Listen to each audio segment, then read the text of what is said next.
귀한 찬양 감사드립니다. 사람들이 던질 수 있는 질문 중 가장 위대하고 중요한 질문, 모든 질문의 첫 번째 질문이 될 그 질문은 바로 하나님이 살아 계시는가, 그 내용입니다. 그 하나님이란 성경에 기록된 여호와라는 이름을 가지신, 정말 모든 것들을 창조하신 하나님, 영원전부터 스스로 계시고 영원까지 계실 그분이 정말 살아 계시는가? 이 질문입니다. 이 질문에 대하여 확실히 하나님의 살아계심을 믿습니다, 압니다 라고 대답하는 사람도 있고, 나는 전혀 믿을 수가 없습니다. 어떤 사람은 알쏭달쏭합니다. 여러 가지 답변이 있겠죠. 우리든 하나님의 살아계심을 알고 그분과 교제하며 그분의 자녀로 살아가는 하나님의 백성입니다. 이것이 아마 가장 큰 은혜요 축복일 줄 압니다. 가장 큰 사랑, 오늘 말씀 제목입니다. 가장 큰 사랑은 하나님을 우리가 알았다는 거예요.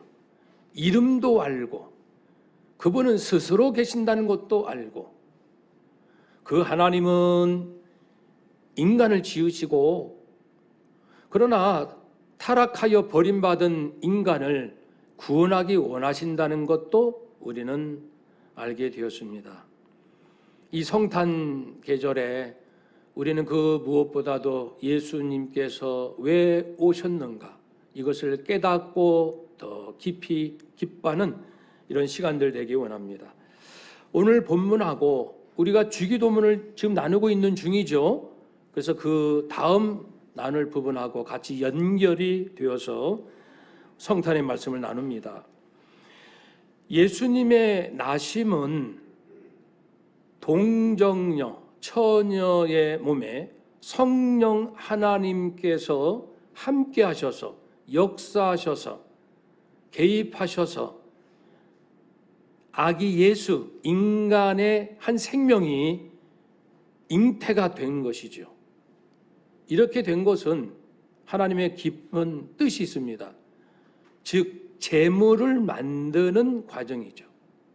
제물, 제사에 드려질 제물, 죽여서 바쳐질 제물, 죄인들의 죄값으로 바쳐질 그 제물, 그러나 영원한 제물,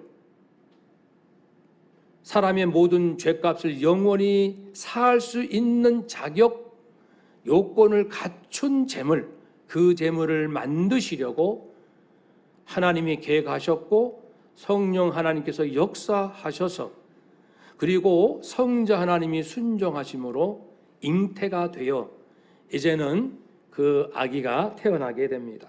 태어나기 전에 천사가 미리 요셉의 꿈에 나타나 이야기를 했죠. 왜냐하면 처녀가 임신했으니까 얼마나 두려운 일입니까? 두려워하지 말라, 무서워하지 말라, 그에게 잉태된 자는 성령으로 된 것이다. 지금 약혼녀, 아직 결혼 안 했고 약혼 상태에 있는 마리아가 임신을 했는데 성령 하나님께서 하신 것이다. 아마 정말 충격적인 이야기겠죠.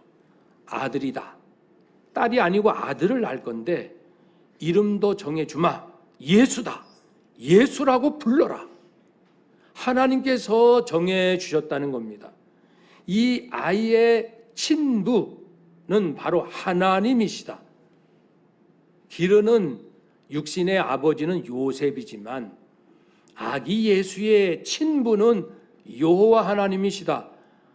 친부가 이름을 짓는다. 예수라 하라. 예수?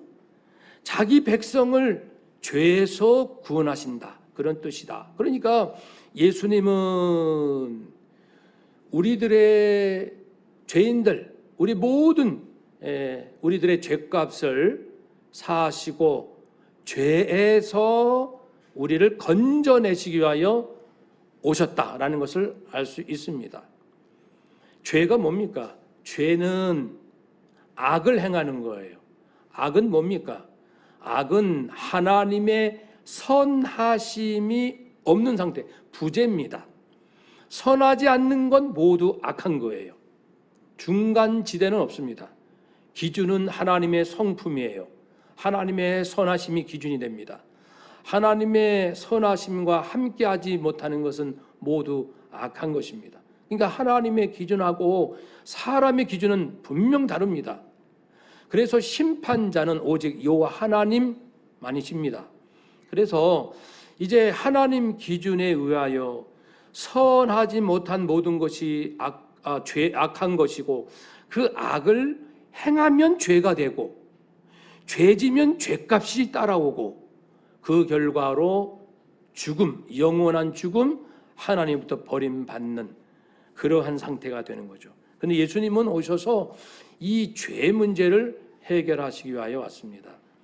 그래서 오늘 본문에서는 우리가 나의 모든 죄로 인한 죄값, 그 죄값을 영원히 완전히 용서하시기 위하여 제물로 오신 예수님인 것을 먼저 기억해야 합니다.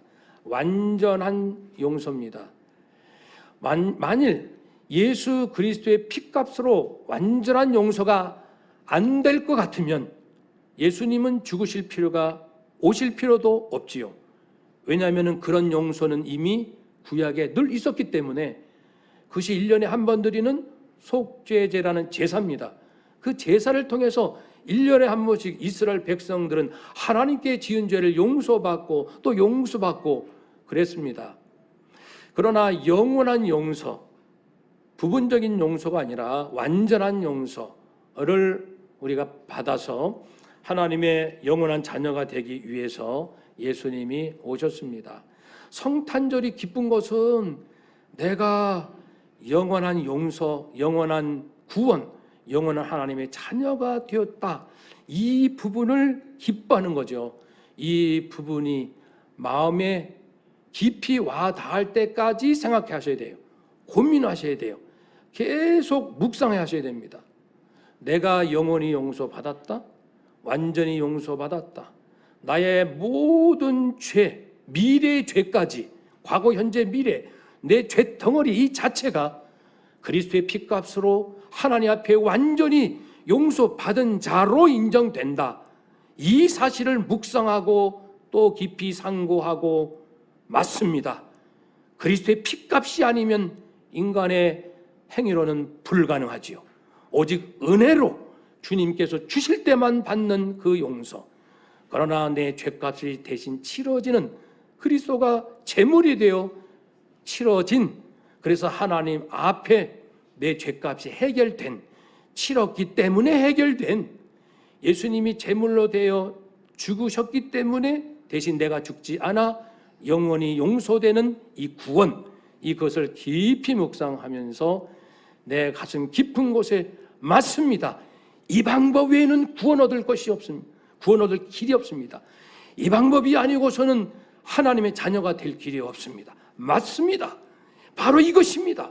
이것을 내가 정말 온 마음으로 깊이 깨닫고 크게 감격하여 하나님께 박수를 치며, 고맙습니다 하나님, 제가 하나님의 자녀가 된 것이 맞습니다, 예수님의 죽으심으로 영생 얻은 것이 맞습니다 라고 우리가 기뻐하며 감사하며 찬양하는, 이것이 성탄의 계절입니다.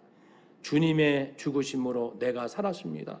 한번 따라 합시다. 주께서 죽으심으로 내가 살았습니다. 아멘. 그런데 이제 우리 주기도문 기도에 그 다음 다룰 부분이 있었지요. 그 부분을 예수님께서 기도하라 했습니다. 우리를 시험에 들게 하지 마옵시고, 하나님께 그렇게 기도해라. 하나님, 저희들이요 시험에 들지 않게 도와주세요.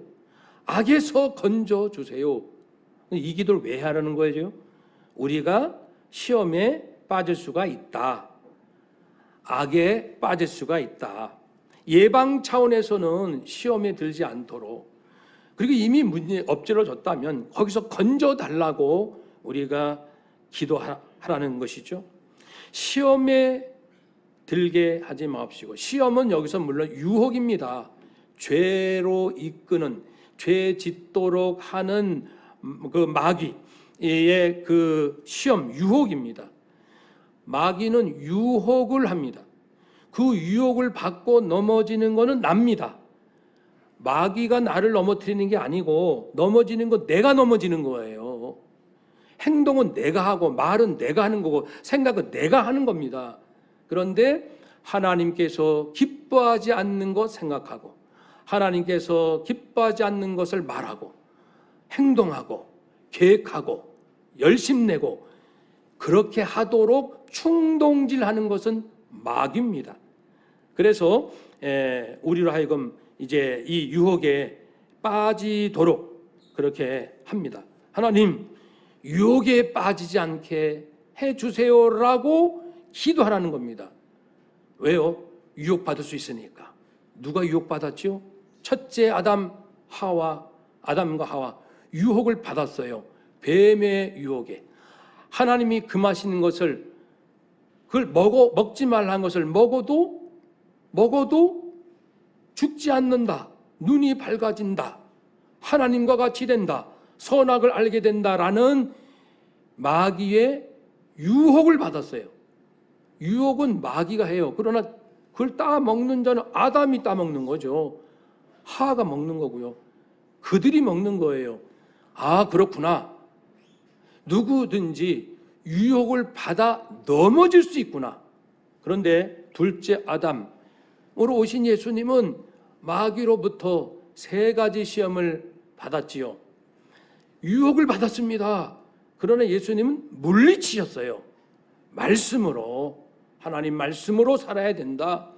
오직 하나님께만 예배드리고 하나님을 시험해서는 안 된다.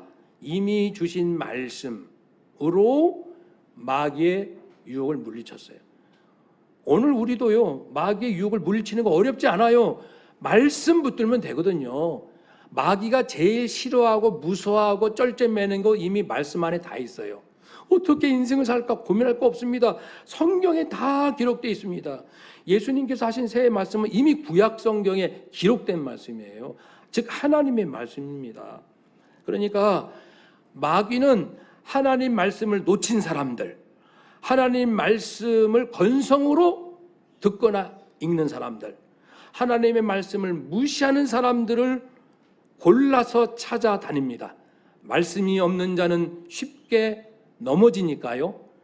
그래서 이제 시험에 유혹에 빠지지 않게 해달라고 기도하고, 악에서 구원해 주세요. 도리어 더 적극적으로, 다만 도리어 더 적극적으로, 아까 그건 수동적인 거예요. 그렇죠. 유혹에 빠지지 않게 해주세요. 이제는 악에서 건져주세요. 여기서 악이 우리가 말하는 악일 수도 있고 악을 조종하는 마귀일 수도 있습니다. 그 원어를 중성명사, 남성명사, 어느 명사로 해석하느냐에 따라 다른데 대체적으로 남성명사, 마귀로 해석하는 것이 전통적인 일반적인 해석입니다. 그래서 너희들은 이렇게 기도해야 돼. 하나님,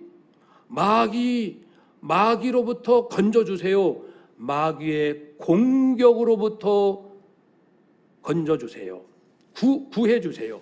한번 더 합시다. 하나님, 마귀의 공격으로부터 건져주세요. 마귀는 3가지로 공격합니다. 첫째는 유혹합니다. 그러니까 아까 조금 전에 나눈 말씀이 있잖아요. 그 시험에 빠지. 그게 요 셋 중에 하나 이미 들어가 있는 거예요. 그건 반복되는 거예요. 그러니까. 그래서 유혹함으로, 마귀는 우리를 유혹함으로 넘어지게 합니다. 잘못된 길로 가게 하죠. 그래서 그 로마서, 에베소서, 갈라디아서, 골로새서에 있는 그 좋지 않는 모습들 쭉 나오죠. 그런 길로 가도록 유혹합니다.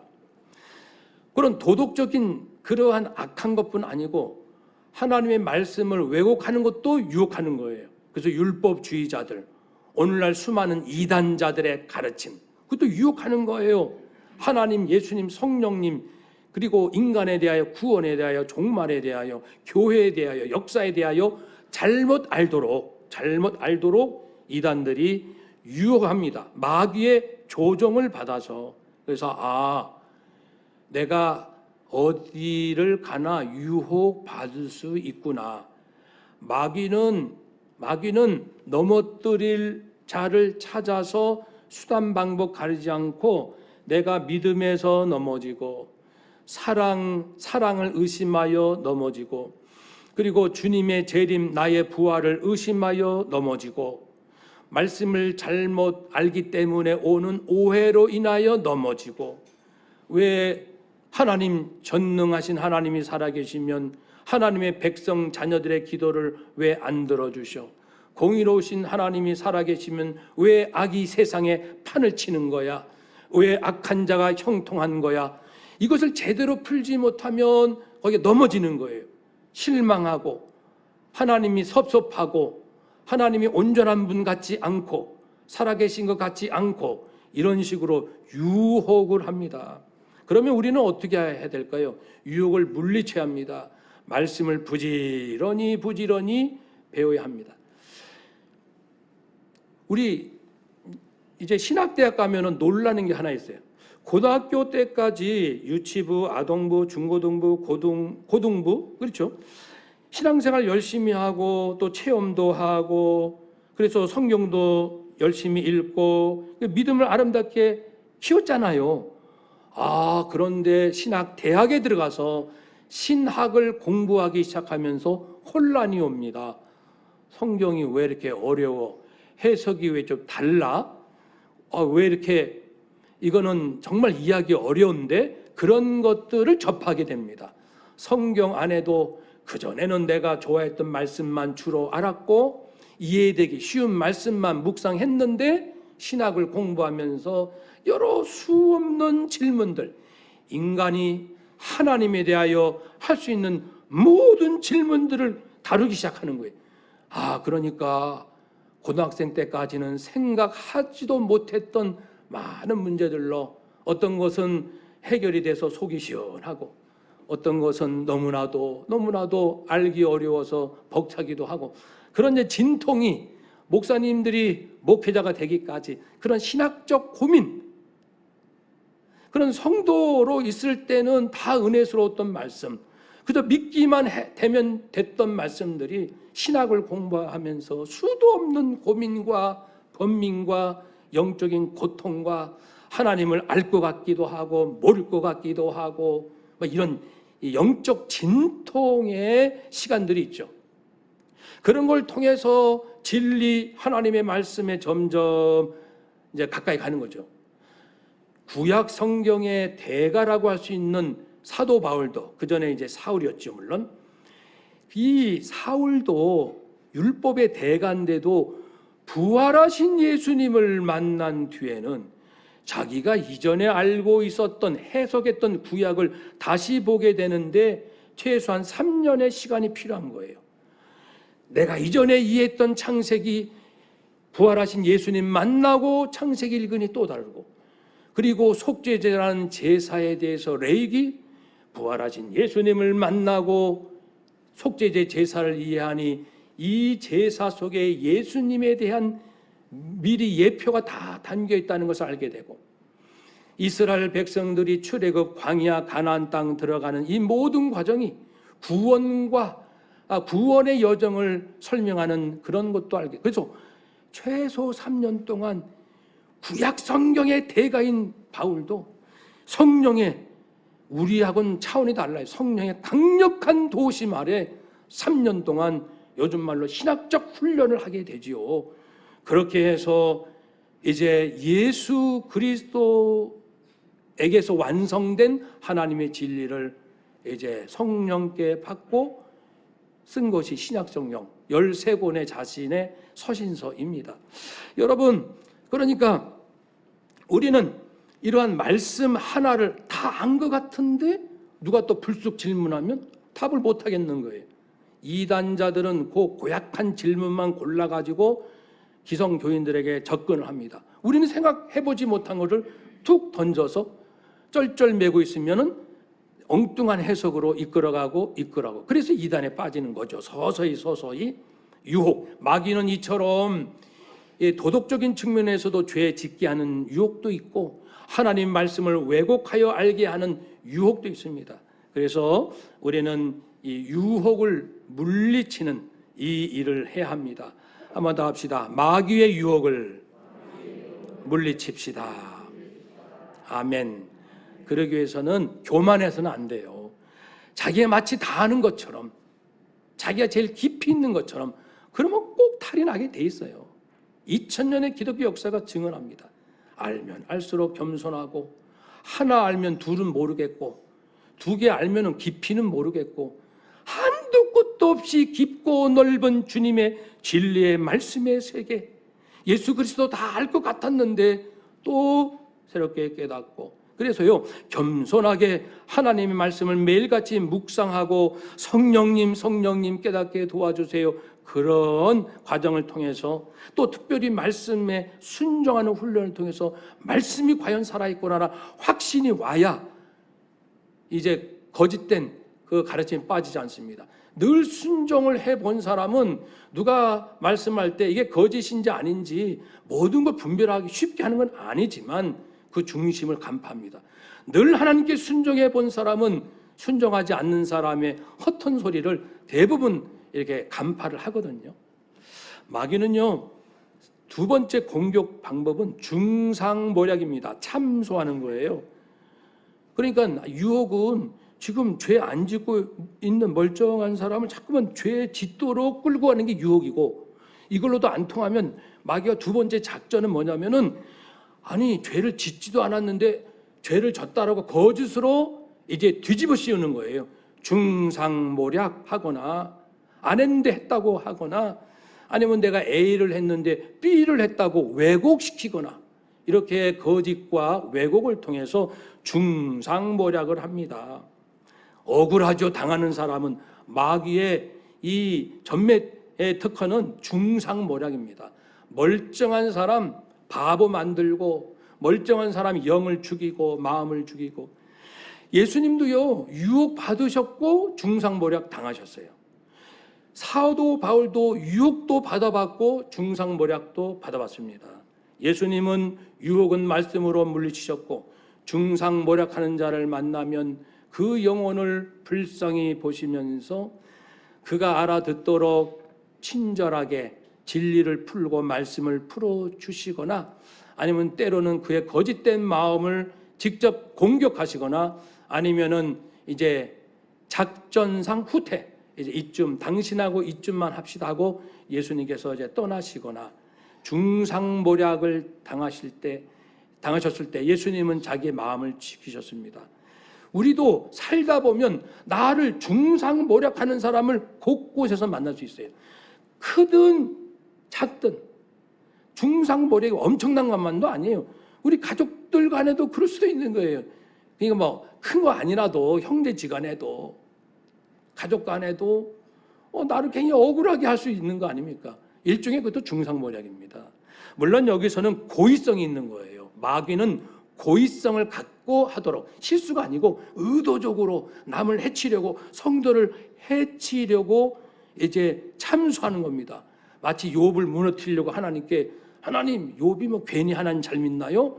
부자가 됐으니까, 자식들 잘 되니까 그래서 하나님 잘 믿는 거, 이렇게 참소해요. 멀쩡히 잘 있는 욥을 하나님 앞에 이렇게 중상모략하는 자가 사탄 아닙니까? 세 번째는요, 무자비함입니다. 무자비해요. 이제 이 마귀는 멀쩡히 가만히 있는 사람 꼬드겨서 죄를 짓게 하거나, 그것도 안 통하면은 이제 없는 죄 있다라고 만들고, 또는 이쪽 했는데 저쪽 했다라고 왜곡시켜서 중상모략하고, 그리고 또 한 가지 있어요. 뭐냐면은 하나 잘못했어요. 둘 잘못했는데 한 10가지, 100가지 잘못한 것처럼 무자비하게 공격하는 거예요. 잘못한 게 있긴 있어요. 내가 잘못한 게 있다고요. 없다는 게 아니에요. 있는데 그걸 가지고 진짜 상상 초월을 집요하게 온갖 수단 방법 가리지 않고 나를 무너뜨리려고 하는 이것이 무자비함이죠. 왜 이렇게 마귀는 이 세 가지 방법을 쓸까요? 하나님의 성품에 반대로 하기 때문에 그래요. 하나님은 유혹하는 분이 아니에요. 성령의 열매처럼 그리스도의 마음을 본받도록 올바른 길로 거룩한 길로 인도하신 분이잖아요. 그러니까 마귀는 반대로 하거든요. 그러니까 유혹을 하죠. 하나님은 진실하신 분입니다. 하나님은 거짓말하는 분이 아니에요. 그러니까 마귀는 할 수만 있으면 거짓을 만들어내서 넘어뜨리려고 하고, 하나님은 자비를 베푸시는 분이에요. 우리가 잘못이 있어요. 물론 하나님 앞에 진실로 참여할 때 내 중심 보시고 그 어떤 죄라도 용서하시는 분이신데, 마귀는 용서가 아니라 그걸 꼬투리 잡아가지고 저 사람 존재 자체를 무너뜨리는 게 마귀. 그러니까 마귀는 하나님께서 하시는 거 무조건 반대로 하는 거예요. 무조건 반대입니다. 그래서 하나님이 기뻐하지 않는 것은 마귀가 기뻐한다. 그런 이제 명제도 있어요. 제가 청년 때 신앙생활 할 때 가끔 이제 권사님들께서 이제 모여서 이제 우스개로 하시는 얘기를 들은 적이 있어요. 아이고 요즘 말이야 내 남편이 하는 짓 꼭 마귀 짓을 하는 거 있지? 그러는 거예요. 이제 하는 짓이 어쩌면 마귀 짓이야? 지금 보면 이해가 되는 거예요. 그건 뭡니까? 하나님의 그 마음이 아니라 반대. 요즘 내 남편이 자꾸만 나를 죄짓도록 유혹을 해. 중상모략을 해. 무자비해. 뭐 그렇다는 얘기죠. 그래서 예수님은 우리를 아시기 때문에 첫째 아담이 그 마귀의 유혹에 넘어갔고, 그리고 예수님 자신은 승리하셨고, 그러나 자신의 제자들은 역시 연약하여 넘어질 수 있다는 것 압니다. 그래서 겟세마네 동산에서 기도하실 때 3번 기도하셨잖아요. 하나님, 이 너무 십자가 고난이 힘드니까 시련이죠. 지나가게 하옵소서. 아닙니다. 잘못했어요. 그걸 받겠습니다. 원대로 하옵소서. 시련을 받아들이겠다. 시련은 받아들이는 겁니다. 그걸 이겨내는 거예요. 그렇게 기도하신 다음에 제자들을 그 겟세마네 동산에서 기도하는 잠들어 있는 제자들이 슬픔으로 잠들어 있다고 했습니다. 예수님이 깨우시면서 일어나 기도해라. 죄 짓지 않도록 기도하라. 즉 우리들은 연약하여 유혹당하고 중상모략당하고 무자비함을 당할 수 있어요. 특히 성도들은.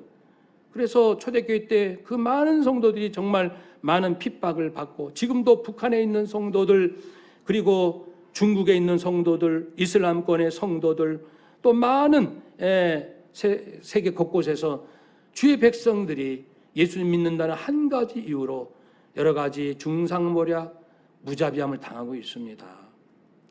그래서 예수님은 이런 현실을 아시기 때문에 기도하라 부탁을 하셨어요. 기도하라는 건 뭡니까?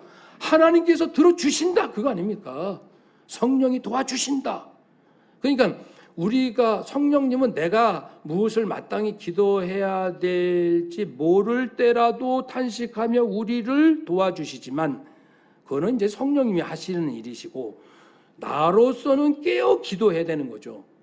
그걸 핑계대고 나 기도 안 해도 돼, 내가 기도하지 않아도 뭐 다른 사람이 할 거야, 아니면 성령님이 다 알아서 탄식하시며 기도할 거야, 이건 올바른 자세가 아니죠. 내가 미처 기도하지 못할 때라도 성령님이 하신다는 우리에게 위로와 용기를 주시는 말씀이고, 우리로서는 기도해야 한다는 겁니다. 기도를 통해서 기도하려면 깨어 있어야 되잖아요. 하나님 앞에 나왔는데 딴 생각하고 기도합니까? 하나님 앞에 나왔는데 뭐 다른 신을 찾겠습니까? 기도한다는 것은 하나님이 누구신지를 내가 지금 정신 차리고 있다, 그거죠. 하나님이 뭘 원하신다는 걸 알고 있다는 겁니다. 내가 하나님이 기뻐하지 않는 길로 가고 있다는 것도 고백하는 그런 자리고, 그러니까 기도한다는 것은 내 영이 살아있다. 그러면 기도하라. 그것은 깨어있으라. 동일한 말씀입니다. 이제 성탄절이 기쁜 이유는 내가 영원한 용서, 영원한 구원받은 것뿐 아니라 이제는 마귀의 정체를 우리가 알았다는 겁니다. 하나님 모르는 사람은요, 마귀 정체도 몰라요. 마귀 정체 모르면 당하죠. 당하는 사람은 하나님께 안 옵니다. 마귀한테 당한 사람이 언제 하나님께 오는 거 봤습니까? 찾아가서 귀신을 쫓아낼 수는 있죠. 예수 믿는 사람들이. 그러니까 하나님 믿지 않는 사람들은 마귀에게 늘 당하면서 살아. 영적으로 말입니다. 모르죠. 본인들은 알 수가 있나요? 그러나 우리는 그걸 안다는 거죠. 구원받을 뿐 아니라 아하, 이 세상에 마귀가 있으며 마귀는 유혹하고 나를 중상모략하고 나에게 무자비하게 하는 자가 있구나.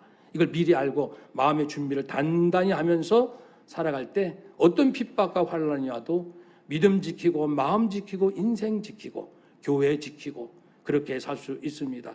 이렇게 이 세상에 있는 영적인 일어나는 일들을 내가 알게 된 그것 때문에 성탄절이 기쁜 거예요.